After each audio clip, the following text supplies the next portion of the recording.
Hi friends, மழைக்காலத்தில் எந்த மாதிரி உணவு சாப்பிட்டாங்க அப்படிங்கிறது ஒரு சின்ன வர்ணனை. மண் மணக்கும் சோறு மாசற்ற வாழ்வுக்கு மருந்து. வரகரிசி சோறு கம்மங்கூழ் ஏந்தி மண்ணின் சாரம் சமைத்த உணவு.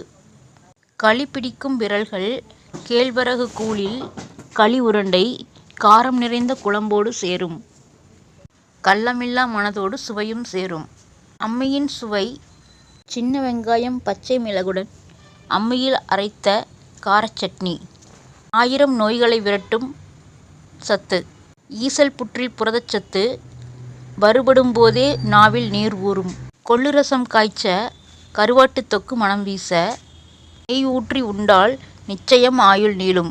சத்து நிறைந்த சிற்றுண்டி வேர்க்கடலை வெல்லம் சேர்த்த உருண்டை.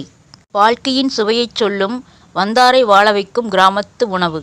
மண் சட்டி மணக்க மிளகு குழம்பு கொதிக்க தக்காளி வத்தல் எச்சில் ஊறும். கம்பு புட்டும் கேப்பை களியும் கள்ளமில்லா ஆரோக்கியம் சேர்க்கும். கொள்ளு ரசத்தின் சூட்டில் குறையும் உடல்வலி. வெல்லம் உருக தேங்காய் மணக்க உளுந்தங்களி உருளும்.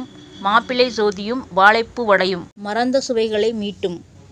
பழைய சோற்றின் புளிப்பில் புதுச்சத்தி பிறக்கும். இயற்கை தந்த வரத்தை இன்னும் போற்றி உண்போம்.